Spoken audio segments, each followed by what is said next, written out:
Why does American democracy look the way it does today? And how can we make it more responsive to the people it was formed to serve?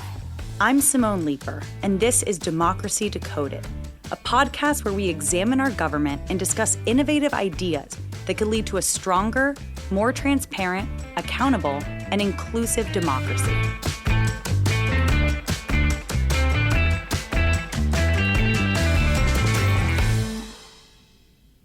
In this bonus episode, we're bringing you another story of foreign interference in our elections, this time through illegal campaign spending. Bad actors are sometimes able to funnel money into our elections through things like straw donors or shell corporations. And today, we'll look at one such story involving two Ukrainian-American Trump donors. We'll uncover the real backstory behind their arrest and their plot to remove the American ambassador to Ukraine.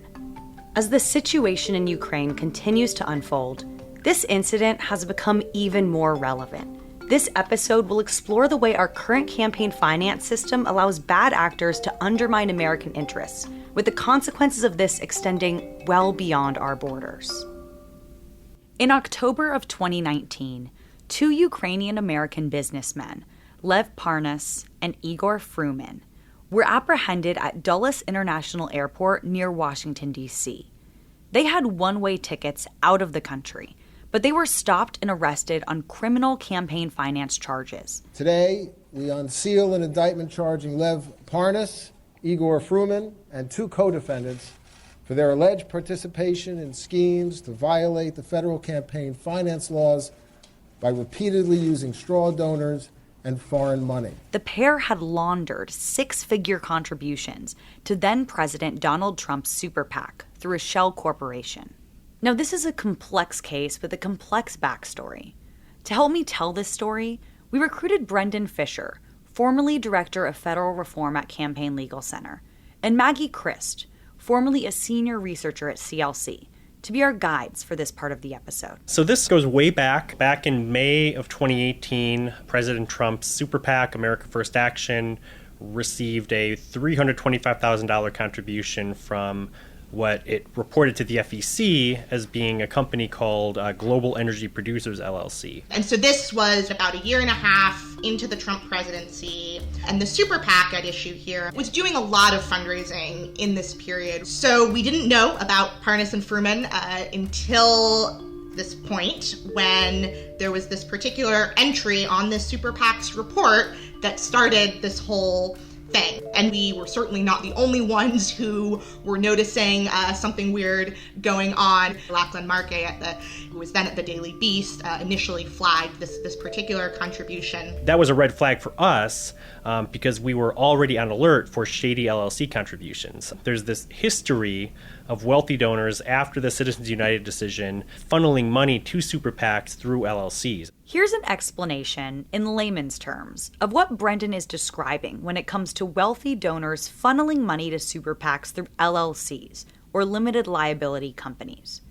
The way it would work is that wealthy donors would set up an LLC.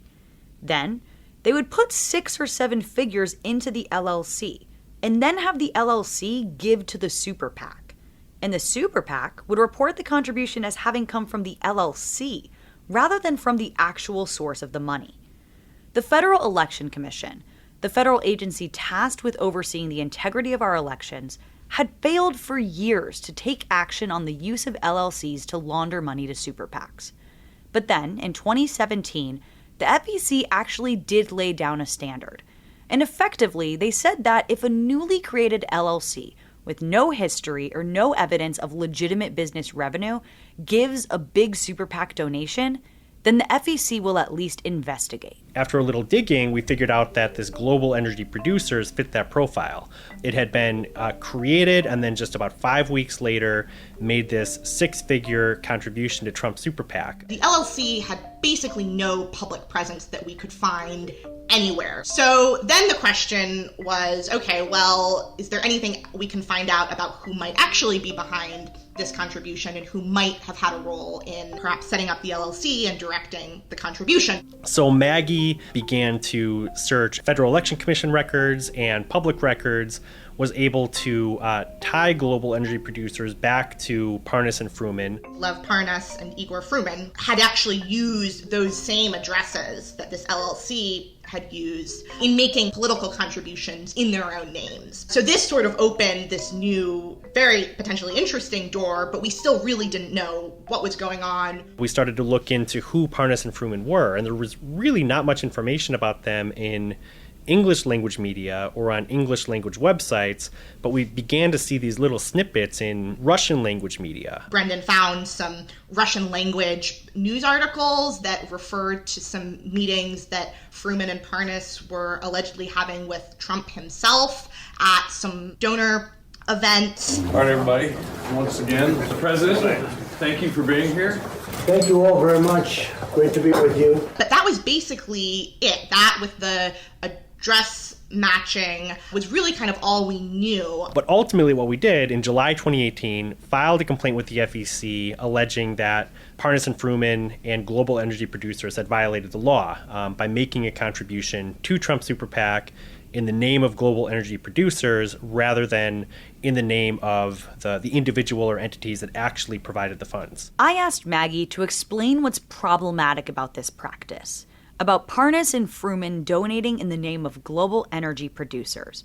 It's a key issue surrounding foreign meddling in U.S. elections. For a very long time, it has been illegal to make a contribution under the name of someone other than its true source. And that's often referred to as the straw donor ban. This applies to individuals as well as to corporations. So I can't give you $1,000 to then give to a candidate in your name. And it's the same logic and the same law that prohibits an individual from hiding behind a corporate entity to make a contribution. You can't set up an LLC for the purpose of hiding the true identity of the sources of funds. It's an interesting story so far, but as I was talking with Maggie and Brendan, I learned that hidden contributions were just the tip of the iceberg. In 2019, we started to hear from a number of sources, including some really diligent reporters who were doing some great work following these guys. And there were these whisperings that then became much more than whispers that Parnas and Fruman were doing a number of things at once in this period. We don't know all of what they were after, but we do know that Parnas and Fruman made a number of political contributions, both to Trump and to individual congressmen like Pete Sessions, and tried to use the FaceTime that their contributions afforded them to push for the ouster of the Ukrainian ambassador, who is known to really fight against corruption in Ukraine. The biggest problem there, I think, where we need to start is we got to get rid of the ambassador. She's still left over from the Clinton administration. Where the ambassador were Ukraine? Yeah, and she's basically walking around telling everybody, wait, he's going to get impeached, just wait. Get rid of her. Hooray. Get her out tomorrow. I don't care. Get her out tomorrow. Take her out. Then they also teamed up with Rudy Giuliani in an effort to dig up dirt on Biden, and that effort in Ukraine eventually led to the famous phone call between President Trump and the newly elected president of Ukraine, where Trump urged the president to announce an investigation into Biden. So what Trump did was try to extort Ukraine. Trump was conditioning military aid to Ukraine on Ukraine helping Trump with his re-election effort.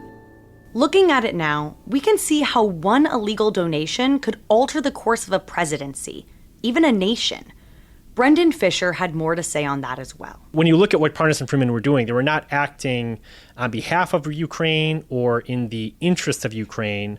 They were instead pushing their own financial interests. Parnas and Fruman's illegal super PAC contribution bought them access to Trump, and they leveraged that access to push for the removal of the U.S.'s anti-corruption ambassador. And eventually, they worked with Rudy Giuliani to lay the groundwork for Trump withholding military aid to Ukraine while they were in the midst of a shooting war with Russia in the Donbass region. And because Ukraine is so reliant on the U.S. and the U.S. support, Ukraine was therefore more vulnerable. Russia exploited Ukraine's perceived vulnerability when it invaded in early 2022. Stepping back to look at this story as a whole, we can really see how it's not just a simple campaign finance violation. This was a crime with far-reaching consequences, which makes it all the more concerning that our broken campaign finance system allowed this to happen in the first place. And so I have to ask, what can we learn from this whole incident? It's clear that Parnas and Fruman saw the U.S. campaign finance system as an opportunity. And it's clear that Parnas and Fruman saw that pouring 6 figures into a super PAC and 5 figures into campaign committees would be the way that they could make their voices heard. And Parnas and Fruman are not the kind of people that should have a powerful presence in our government, but they were able to, despite their history of fraud and illicit ventures, were able to buy FaceTime with the President of the United States simply because they were able to scrape together a 6-figure super PAC contribution. They wanted access to people in power, and our broken campaign finance system allows people like Parnas and Fruman to use money to buy access to people in power.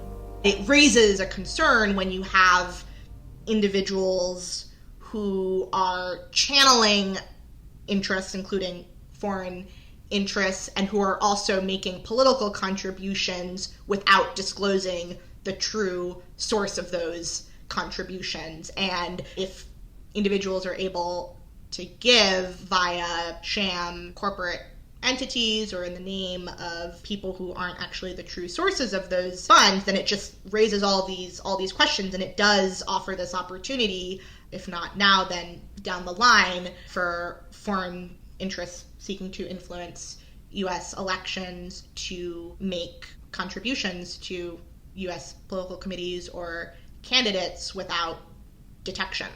And that's very concerning. That is very concerning. So what can we do about it? The FEC has to be much more diligent in making sure that funds that come from a foreign address did not, in fact, come from a foreign source. And that's important, but really the bigger problem is that the FEC has allowed dark money to flourish. The way that foreign money is most likely to flow into U.S. elections is not through a disclosed contribution to a campaign committee. It's going to be through a non-disclosed contribution to a dark money group. Wait, but I thought Campaign Legal Center filed a complaint with the FEC about Parnas and Fruman back in 2018. Whatever happened with that? To get the latest information on how that played out, I spoke with Tara Malloy, CLC's Senior Director of Appellate Litigation and Strategy. There are a lot of updates in the Parnas and Fruman case. Both Lev Parnas and Igor Fruman have been convicted by the Department of Justice on criminal campaign finance violations. Parnas was sentenced to 20 months and Fruman to 1 year. However, the Federal Election Commission deadlocked on the Parnas and Fruman complaint that CLC filed and voted to close the matter. This effectively dismissed CLC's complaint and ended their entire proceeding. So these two men have literally been convicted on criminal charges, and the FEC can't even agree that this warrants further investigation? That's exactly right. The FEC stopped the matter before it even investigated. And it's probably worth noting that it's not that uncommon for the FEC to dismiss a civil complaint after there's been a criminal conviction. But here it was a bit of a different situation, and the career attorneys in the Office of General Counsel of the FEC, they had recommended at least opening a limited investigation in this case so that the public record could be corrected and clarified. But nonetheless, the 3 Republican commissioners on the FEC voted to dismiss CLC's complaint, and their theory was that Parnas and Fruman's illegal activities had already been fully investigated and punished, and so it just wasn't worth the expenditure of any more FEC resources. But this only focuses on whether the wrongdoers were punished. It doesn't actually mean that the broader transparency interests are addressed, because still the public doesn't really know what's happened. The FEC disclosure reports, at least as they currently stand, they provide an inaccurate and incomplete picture. They don't indicate that there was a straw donor scheme. They don't show that $325,000 was funneled into America First Action. That was a pro-Trump super PAC. And all of this was clearly revealed in the DOJ's criminal trial, but is not reflected in the public FEC reports that you or I or another voter might read. So it's yet another example of FEC deadlock, another example of the FEC refusing to do its statutory duty and vindicate voters' rights to know exactly who is influencing their votes and who are financing even presidential campaigns. This story makes it clear that we have some work to do on our campaign finance system. That the way it's set up currently makes it all too easy for bad actors to get away with illegal activity. The power of wealthy special interest money in our politics really threatens our First Amendment right to have our voices heard. So in order to reduce political corruption, we need a stronger federal election commission to enforce campaign finance laws and hold political candidates and their donors accountable. Special thanks to Brendan Fischer, Maggie Christ, and Tara Malloy for appearing in this episode. You can find additional background information on the topics discussed in the show notes, along with a full transcript of the show. This podcast was produced and written by Casey Atkins and Brendan Quinn, with additional script writing by Brian DeWan. It was edited by Parker Podcasting and narrated by me, Simone Leeper. Democracy Decoded is a production of Campaign Legal Center, a nonpartisan nonprofit organization which advances democracy through law at the federal, state, and local levels, fighting for every American's right to responsive government and a fair opportunity to participate in and affect the democratic process.